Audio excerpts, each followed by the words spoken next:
അങ്ങനെ പുതിയൊരു വീഡിയോയിലേക്ക് എല്ലാവർക്കും സ്വാഗതം. അപ്പോൾ നമ്മൾ ഇന്നത്തെ വീഡിയോ എന്ന് പറയുന്നത് ബിഗ് ബോസ് സീസൺ 7 പറ്റിയാണ്. അപ്പോൾ ഇന്നത്തെ കാര്യങ്ങളെല്ലാം തന്നെ നമുക്കൊന്ന് അവലോകനം ചെയ്യാം. ആദ്യമേ അനുമോള് തന്നെ ആയിരിക്കട്ടെ കണ്ടന്റ് അല്ലേ. അവിടെ ഏറ്റവും കൂടുതൽ കണ്ടന്റ് കൊടുക്കുന്ന രണ്ട് വ്യക്തികളിൽ ഒരാൾ അനുമോള് തന്നെയാണ് എന്നുള്ളത് ആർക്കും സംശയമൊന്നുമില്ലല്ലോ. അപ്പം അനുമോളുടെ PR ആണെന്ന് പറഞ്ഞിട്ട് വരരുത്. ഏതായാലും ഇന്നലെ രാത്രി നടന്ന സംഭവം, കിച്ചൺ ഏരിയയിൽ നമ്മൾ ആരെയും അക്ബറിനും വിശക്കുന്നു. അപ്പം അനുമോള് ഇല്ല വയ്യവേലി ഏണി വെച്ച് കീറുക എന്ന് പറയത്തില്ലേ, ഇപ്പം ഞാൻ ഉണ്ടാക്കി തരാം എന്ന് പറഞ്ഞുകൊണ്ട് അനുമോള് കിച്ചണിലേക്ക് പോകും. ഏതായാലും ആ മുട്ട ഓംപ്ലേറ്റിൽ ഉണ്ടാക്കാൻ പോയ അനുമോള് അവിടെ ഇരുന്ന കടലമാവ് ഏതാണ്ട് എടുത്ത് അപ്പം ഉണ്ടാക്കുന്നു. അത് മറ്റുള്ള മത്സരാർത്ഥികൾ ഏറ്റുപിടിക്കും. പിന്നെ അടിക്ക് വല്ല കാരണം വല്ലതും വേണം. നെവിൻ അറിയുന്നു. നെവിനെ സംബന്ധിച്ച് അത്രയും നേരം കിടന്നുറങ്ങിക്കൊണ്ടിരുന്ന നെവിൻ ഇതിൻ്റെ മണം അടിച്ചു കഴിഞ്ഞാൽ ഏതായാലും നെവിൻ പൊങ്ങും എന്നുള്ളത് ഏകദേശം ഉറപ്പാണ്. ആഹാരത്തിൻ്റെ മണം കണ്ടു കഴിഞ്ഞാൽ നെവിൻ എണ്ണിക്കും, അത് 100% ഉറപ്പാണ്. അതറിയാൻ വയ്യാത്ത ആളൊന്നും അല്ല അനുമോൾ. കാരണം അനുമോളുമായിട്ട് ഏറ്റവും കൂടുതൽ ദേഷ്യമുള്ളൊരു വ്യക്തി നെവിനാണ്. അനുമോൾ എന്ത് കാണിച്ചാലും നെവിൻ അവിടെ പറന്നെത്തും എന്ന് 100% ഉറപ്പാണ്. ഏതായാലും ആദിലേയും നോറയും കൂടെ നെവിനെ പറഞ്ഞ് ഉണർത്തിയതാണോ എന്ന് നമുക്കറിയില്ല. ഏതായാലും നെവിൻ സംഭവ സ്ഥലത്ത് എത്തുന്നു. അങ്ങനെ ഭയങ്കര ബഹളമാകുന്നു. ഏതായാലും അനുമോൾ ആയതുകൊണ്ട് അവിടുത്തെ മത്സരാർത്ഥികളെല്ലാം അനുമോൾക്കെതിരെ തിരിയുന്നതാണ് നമ്മൾ പിന്നെ കാണുന്നത്. ഏതായാലും ആദിലേയും നോറയും പോലും അനുമോളുടെ ഒപ്പം നിന്നില്ല. എന്തിനു പറയുന്നു, അക്ബറിനും ആരിനും വേണ്ടിയാണ് ആഹാരം ഉണ്ടാക്കാൻ വേണ്ടി അനുമോട് ചെന്നത്. അവർ പോലും കൂടെ നിന്നില്ല. കാരണം മറുവശത്ത് അനുമോളായിപ്പോയി. ഏതായാലും ഞാൻ നേരത്തെ പറഞ്ഞ പോലെ വയ്യാവേലി ഏടി വെച്ച് മേടിക്കുന്ന കാര്യത്തിൽ അനുമോളെക്കാൾ മിടുക്കി വേറെ ആരുമില്ല. ഒരുപക്ഷെ അനുമോളുടെ ഗെയിം ആയിരിക്കും എന്ന് എനിക്ക് തോന്നുന്നു. കാരണം ലാസ്റ്റോട് അടുക്കുമ്പോൾ ഒറ്റപ്പെട്ട് നിൽക്കാം, ഏതായാലും കൂട്ടുകെട്ടിൽ നിന്നൊക്കെ മാറാം എന്ന് അനുമോൾ ചിന്തിച്ചു കഴിഞ്ഞാൽ അനുമോളെ കുറ്റം പറയാനും പറ്റില്ല. കാരണം അതുതന്നെയാണ് അനുമോൾക്ക് നല്ലത്. അത് വൈകുന്നേരങ്ങളിലൊക്കെ നമ്മൾ കാണുകയും ചെയ്തു. ആദിലേയും നോറയുമായിട്ട് അനുമോൾ മാറി നിൽക്കുന്നു, ഒറ്റപ്പെട്ട് നിൽക്കുന്നു. അത് ആദിലേക്കും നോറയ്ക്കും തന്നെയാണ് ദോഷം ചെയ്യുന്നത് എന്ന് ഏകദേശം ഉറപ്പായിരിക്കുന്നു. വോട്ടിംഗ് പാറ്റേണൊക്കെ അത് തന്നെയാണ് കാണിക്കുന്നത്. ഇന്ന് ഏതായാലും അനുമോൾ ഈ പ്രാവശ്യം നോമിനേഷൻ ഇല്ലായിരുന്നു. ആ വോട്ടും കൂടെ നോറയ്ക്ക് കിട്ടിയേനെ. പക്ഷേ ഈ തമ്മിലുള്ള ഇടി ആദിലേക്ക് നോറയ്ക്ക് ദോഷമായി വരാനേ സാധ്യതയുള്ളൂ. അവരെന്ത് തെറ്റ് ചെയ്തു എന്ന് ചോദിച്ചു കഴിഞ്ഞാൽ വേണമെങ്കിൽ തങ്ങളുടെ സുഹൃത്ത് എന്ന നിലയിൽ മറ്റുള്ളവരുടെ കൂടെ നിന്ന് അനുമോളെ ക്രൂശിക്കുന്നതിന് പകരം മിണ്ടാതിരിക്കാമായിരുന്നു. അതിനുശേഷം അനുമോളോട് സ്വകാര്യമായിരുന്നു പറയാമായിരുന്നു. അതുതന്നെയാണ് പലപ്പോഴും ആര്യനും അക്ബറിൻ്റെയും കാര്യത്തിൽ സംഭവിക്കുന്നത്. ആര്യനെ പലപ്പോഴും കുറ്റപ്പെടുത്താറില്ല അക്ബർ, പക്ഷേ പേഴ്സണായിട്ടിരിക്കുമ്പോൾ ആര്യൻ്റെ ചില കുറ്റങ്ങൾ പറഞ്ഞു കൊടുക്കുന്നതും കാണുന്നുണ്ട്. ജിഫയിലും ആര്യനും അക്ബറും ഇതെങ്ങനെയാണ് ഗെയിം കളിച്ചുകൊണ്ടിരിക്കുന്നത്. പക്ഷേ ഇവിടെ അനുമോളുടെ കാര്യത്തിൽ ഇവർക്ക് ആർക്കും യാതൊരുവിധ വിട്ടുവീഴ്ചയില്ല. കാരണം അനുമോളെ ക്രൂശിക്കുക എന്നുള്ളത് ഇവരുടെ ഒരു തന്ത്രമാണ്. മറ്റൊരു വ്യക്തി എന്ന് പറയുന്നത് നമ്മുടെ അനീഷാണ്. അനീഷിന് കൈക്ക് പരിക്ക് പറ്റി. അനീഷ് ഒരു കെട്ടുമൊക്കെ ആയിട്ട് നടക്കുന്നതാണ്. രാവിലെ നോറയെ വിളിച്ച് പറയുന്നത് കേട്ടു, ഇതൊന്ന് കെട്ടിത്തരാമോ എന്നുള്ളത്. നന്നായി മുറിഞ്ഞിട്ടുണ്ട് എന്നത്. ഏതായാലും അനീഷ് കണ്ടന്റിന് വേണ്ടി അവിടെ എല്ലാം പരക്കം പായുന്നുണ്ട്. അനീഷിനെ സംബന്ധിച്ച് കണ്ടന്റ് അനീഷിന് പ്രശ്നമല്ല. കാരണം ശൂന്യതയിൽ നിന്ന് പോലും പല മഹർഷിമാരുമൊക്കെ ശൂന്യതയിൽ നിന്ന് ആപ്പിളും പഴമൊക്കെ എടുക്കുന്നത് കണ്ടിട്ടുണ്ട്. പക്ഷേ ഈ ശൂന്യതയിൽ നിന്ന് കണ്ടന്റ് എടുക്കുന്നത് അനീഷ് അല്ലാതെ മറ്റൊരു മത്സരാർത്ഥിയെ ഞാൻ കണ്ടിട്ടേ ഇല്ല. കാരണം അനീഷിന് കൃത്യമായിട്ടറിയാം കണ്ടന്റ് എവിടെ കിട്ടും. വേറെ ഒന്നും വേണ്ട, അനീഷ് അങ്ങോട്ടും ഇങ്ങോട്ടും നടന്നാൽ മതി, അവിടുന്ന് അനീഷ് ഒരു കണ്ടന്റ് ഉണ്ടാകും. അതാണ് അനീഷിൻ്റെ ശീലം. ഏതായാലും ടാസ്ക് തുടങ്ങിയപ്പോൾ അനീഷിൻ്റെ പ്രകടനം വളരെ മോശപ്പെട്ട പ്രകടനമായിരുന്നു. ഇന്ന് ഏകദേശം എങ്ങാണ്ട് 10-12 പോയിൻ്റ് എങ്ങാണ്ട് അനീഷ് നേടാൻ പറ്റും. കോയിന് സ്ക്രാച്ച് ചെയ്ത് പോയിൻ്റ് നേടുക എന്നുള്ളതാണ്. ഇതിനിടയ്ക്ക് ആര്യൻ്റെ ഒരു കള്ളത്തരങ്ങളും പിടിക്കപ്പെടും. ആര്യൻ 4 കോയിൻ മനഃപൂർവ്വം എടുത്ത് മാറ്റി വെക്കുന്നു. അത് ബിഗ് ബോസ് കണ്ടുപിടിക്കും. അതിനകത്ത് ഒരു 7ൻ്റെ പണി ഒളിപ്പിച്ച് വെച്ചിട്ടുണ്ടായിരുന്നു.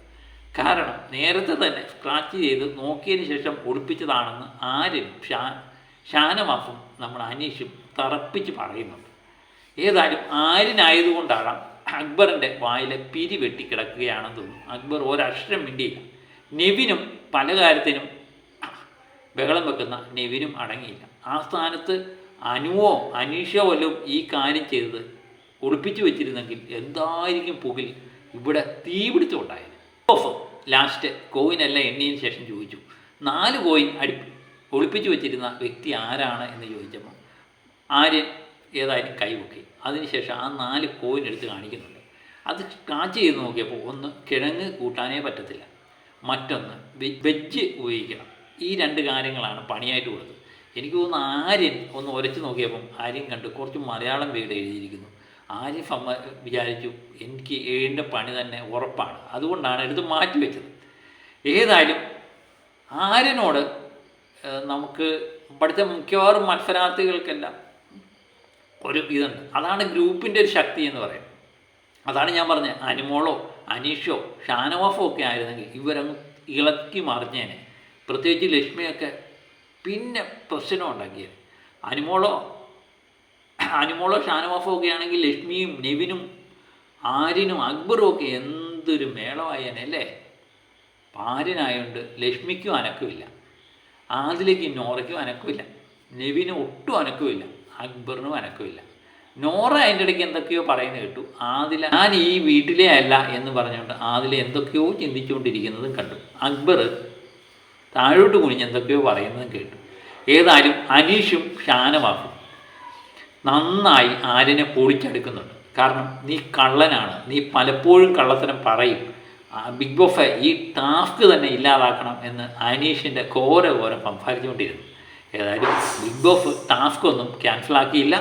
ഏതായാലും ടാസ്ക് അവസാനിച്ചപ്പം ആര്യൻ തന്നെയാണ് വിജയിച്ചത്. 261 പോയിൻറ്റോളം ആര്യൻ നേടി. 2ാം സ്ഥാനത്ത് വെച്ചത് അനീഷാണ്. 198 പോയിൻ്റ് നേടാൻ പറ്റിയുള്ളൂ. ഇന്നത്തെ അനീഷിൻ്റെ പ്രകടനം വളരെ മോശമായിരുന്നു. 12 പോയിൻ്റ് അങ്ങാണ്ടേ അനീഷിന് കിട്ടിയുള്ളൂ.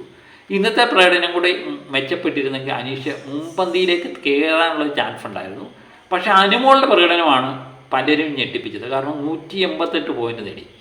ആര്യനെ പോലുള്ള മത്സരാർത്ഥികളെല്ലാം അത്ഭുതപ്പെട്ടിങ്ങനെ അനുമോളുടെ മുഖത്തോട്ട് നോക്കുന്നത് കണ്ടു. കാരണം അക്ബറും ഷാനവാഫ്, നെവിന്, ലക്ഷ്മി ഇവരൊക്കെ ഉള്ളപ്പം, മല്ലന്മാരുള്ളപ്പം അനുവിൻ്റെ പ്രകടനം അവരെ ഞെട്ടിപ്പിച്ചു എന്നുള്ളതാണ്.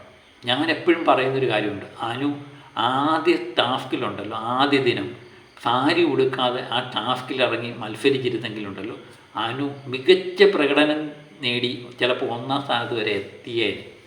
പക്ഷെ അന്ന് സാരി ഉടുത്തുകൊണ്ട് വന്നപ്പം നമ്മൾ വല്ലാതെ ചിരിച്ചു. കാരണം ഈ ടാസ്കിലൊക്കെ സാരി ഉടുത്തുകൊണ്ട് ഇറങ്ങുക എന്ന് പറയുന്നത് അനു അല്ലാതെ വേറെ ആരെങ്കിലും ചെയ്യുമോ ഇല്ലയോ എന്നുള്ളത് നമ്മൾ സംശയത്തോടാണ് നോക്കിയത്. പക്ഷേ പിന്നെ അനുവിൻ്റെ തിരിച്ചൊരു മഹാഗംഭീര വരവ് തന്നെയായിരുന്നു. അതുപോലെ അനീഷ് ഒരു കാരണവശാലും നമ്മൾ വിചാരിച്ചില്ല അക്ബറും ഷാനവാഫും ഒക്കെ നിൽക്കുമ്പോൾ 2ാം സ്ഥാനത്ത് വരുമെന്ന്. പക്ഷേ അനീഷ് മതി മറന്ന് കളിച്ചു. പക്ഷേ ഇന്നത്തെ ഗെയിമിൽ അനീഷിന് പലപ്പോഴും പാളിപ്പോകുന്നത് കണ്ടു. അതുപോലെ അനീഷിൻ്റെ കൈക്ക് മുറിവുള്ളത് കൊണ്ടാണോ എന്ന് എനിക്കറിയില്ല. ഏതായാലും അനീഷ് 2ാം സ്ഥാനത്ത് വന്നു. ഏതായാലും അനീഷിനെയും അനുവിനെയും ഒന്നും ആരും തള്ളിക്കളയേണ്ടവരല്ല എന്നുള്ളത് ഏകദേശം ഉറപ്പാക്കി. പിന്നെ ആര്യൻ്റെ വിജയം ആര്യന് നെഞ്ചത്ത് കൈവച്ചുകൊണ്ട് പറയാൻ പറ്റത്തില്ല ഇതെൻ്റെ മാത്രം പോയിൻ്റാണ് എന്ന് പറയാൻ പറ്റത്തില്ല. പലപ്പോഴും അക്ബർ സഹായിക്കുന്നത് നമ്മൾ കണ്ടിട്ടുണ്ട്. അങ്ങനെ ആ പോയിൻറ്റിൻ്റെ ക്രെഡിറ്റ് അക്ബറിനും കൂടെ അവകാശപ്പെട്ടതാണ്. അപ്പോൾ അക്ബറിൻ്റെ പോയിൻ്റ് നോക്കുമ്പോൾ 90 പോയിൻ്റ് മാത്രമേ അക്ബറിന് നേടാനും പറ്റുള്ളൂ. അങ്ങനെ ആര്യൻ 1ാം സ്ഥാനത്ത് വന്നു. അനീഷ് പറയുന്ന പോലെ കള്ളത്തരത്തിലൂടെയാടാ നീ ജയിച്ചത് എന്ന് ആര്യൻ്റെ മുഖത്ത് നോക്കി അനീഷ് പറയാം. അനീഷിന് മാത്രമേ അത് പറയാൻ പറ്റത്തുള്ളൂ. അതാണ് ഒരു രസകരമായ കാര്യം. അതിനെ ആര്യന് ഉത്തരവില്ലായിരുന്നു. കാരണം പല കള്ളത്തരങ്ങളും പലരുടെയിൽ നിന്ന് മേടിച്ചും മോട്ടിച്ചുമൊക്കെയാണ് ആര്യൻ ഇത്രയും പോയിൻ്റ് നേടിയത്. ഏതായാലും അനീഷിനും അനുമോക്കും നെഞ്ചത്ത് കൈവച്ചുകൊണ്ട് പറയാം ഇത് ഞങ്ങളുടെ മാത്രം പോയിൻ്റാണ്, ഞങ്ങളുടെ സ്വന്തം പോയിൻ്റാണ്. അവരും എനിക്ക് തോന്നുന്നു അവരും ഗ്രൂപ്പ് അടിസ്ഥാനത്തിലൊക്കെ കളിച്ചിരുന്നെങ്കിൽ 1ാം സ്ഥാനത്ത് എത്താൻ അവർക്കും പറ്റിയേനെ. പക്ഷേ അവർ ഒറ്റയ്ക്ക് കളിക്കാനാണ് മെനക്കിടുന്നത്. എപ്പോഴും അങ്ങനെ തന്നെയാണ്. ഏതായാലും അനുവും ആദിലയും നോറയും തമ്മിലുള്ള പ്രശ്നവും ഇതുപോലെ ടാസ്കിൻ്റെ വിജയമൊക്കെ തന്നെയാണ് ഇന്നത്തെ ഏറ്റവും പ്രധാനപ്പെട്ട വാർത്തകൾ. അപ്പം ഇന്നത്തെ പ്രകടനത്തിൻ്റെ അടിസ്ഥാനത്തിൽ നമ്മൾ നോക്കുമ്പോൾ അനു ഷാനവാഫും ആദില നൂറ സഖ്യത്തിൽ നിന്ന് രക്ഷപ്പെട്ടതായിട്ടാണ് തോന്നുന്നത്. നോറ അതിൻ്റെ ഇടയ്ക്ക് പറയുന്നത് കേട്ടു അനുമോളുമായിട്ടോ ഷാനവാഫുമായിട്ടോ ഇനി യാതൊരു ബന്ധവും ഞങ്ങളില്ല, അക്ബറുമായിട്ട് അവർ ബന്ധം സ്ഥാപിക്കാൻ ശ്രമിക്കുന്നതും കണ്ടു. അക്ബറിന് ഒരു തിരിച്ചടിയും. ഏതായാലും അനുവും ഷാനവാഫും രക്ഷപ്പെട്ടു എന്നതാണ് ഇത് കണ്ടപ്പോൾ എനിക്ക് തോന്നിയത്. അനുവും ഷാനവാഫും അനീഷും ഒക്കെ ഒറ്റയ്ക്ക് നിന്ന് കളിക്കുന്നത് തന്നെയാണ് നല്ലത്. ഏതായാലും വരും ദിവസങ്ങളിൽ ഇവരുടെ പ്രകടനം എങ്ങനെയാകും എന്നുള്ളത് നമുക്ക് കാത്തിരിക്കാം. മറ്റൊരു വീഡിയോയുമായിട്ട് വീണ്ടും ഞാനെത്തും വരെ ഓക്കെ.